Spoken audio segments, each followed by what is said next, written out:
Arahan Puan soal Pilpres 2024, Gibran, ditempatkan di luar Solo siap. Ketua Majelis Tinggi Partai Demokrat, PD, Susilo Bambang Yudhoyono, SBY, ikut menanggapi perihal klaim Denny Indrayana yang mengaku mendapatkan informasi bahwa Mahkamah Konstitusi, MK, akan mengembalikan sistem pemilu legislatif ke sistem proporsional tertutup atau coblos partai. Menurut SBY, hal itu akan menimbulkan chaos atau kekacauan politik.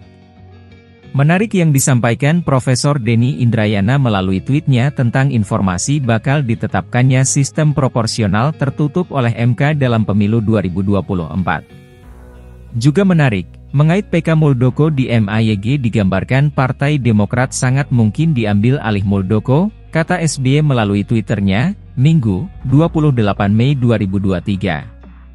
Profesor Denny Indrayana adalah mantan Wamenkumham, ahli hukum yang kredibel. Karenanya, saya tergerak berikan tanggapan tentang sistem pemilu yang akan diputus MK PK Muldoko di MA yang ramai diisukan Partai Demokrat bakal dikalahkan atau diambil alih oleh Kepala Staf Presiden Muldoko, imbu Presiden ke-6 RI itu. Menurut SBY, jika yang disampaikan oleh Denny benar adanya, maka hal ini akan menjadi isu besar dalam dunia politik di Indonesia. Dia pun mempertanyakan urgensi pergantian sistem pemilu.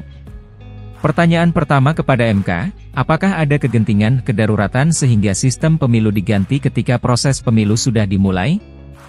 Ingat, DCS, daftar caleg sementara, baru saja diserahkan kepada KPU. Pergantian sistem pemilu di tengah jalan bisa menimbulkan chaos politik, beber SBY. Pertanyaan kedua kepada MK, benarkah UU sistem pemilu terbuka bertentangan dengan konstitusi? Sesuai konstitusi, domain wewenang MK adalah menilai apakah sebuah UU bertentangan dengan konstitusi, bukan menetapkan UU mana yang paling tepat sistem pemilu tertutup atau terbuka, sambungnya. Menurut dia, jika MK tidak memiliki argumentasi kuat bahwa sistem pemilu terbuka bertentangan dengan konstitusi sehingga harus diganti, maka, lanjut SBY, rakyat akan sulit menerimanya. Ketiga, sesungguhnya penetapan UU tentang sistem pemilu berada di tangan Presiden DPR, bukan di tangan MK.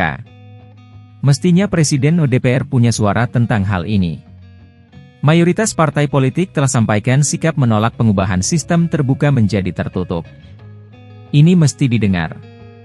Saya yakin, dalam menyusun DCS, parpol caleg berasumsi sistem pemilu tidak diubah, tetap sistem terbuka.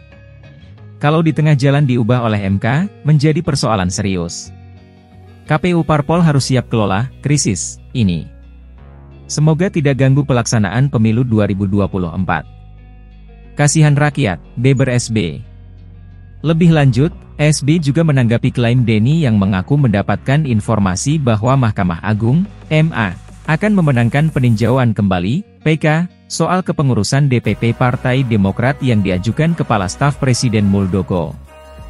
SBY mengaku semalam juga mendapatkan telepon dari mantan menteri yang menyampaikan pesan politikus senior terkait putusan PK tersebut. Berdasarkan akal sehat, sulit diterima PK Muldoko dikabulkan MA karena sudah 16 kali pihak KSP Muldoko kalah di pengadilan. Kalau ini terjadi, info adanya tangan-tangan politik untuk ganggu Demokrat agar tak bisa ikuti pemilu 2024 barangkali benar. Ini berita yang sangat buruk, ujarnya. SBY berharap, pemegang kekuasaan, baik di ranah politik maupun hukum, tetap amanah dan menegakkan kebenaran dan keadilan. Menurutnya, Indonesia bukanlah negara yang menganut hukum rimba. Sebagai Ketua Majelis Tinggi Partai Demokrat, saya harap pemegang kekuasaan, politik, hukum, tetap amanah, tegakkan kebenaran dan keadilan. Indonesia bukan negara predator yang kuat memangsa yang lemah, serta tak anut hukum rimba, yang kuat menang, yang lemah selalu kalah, kata SBY.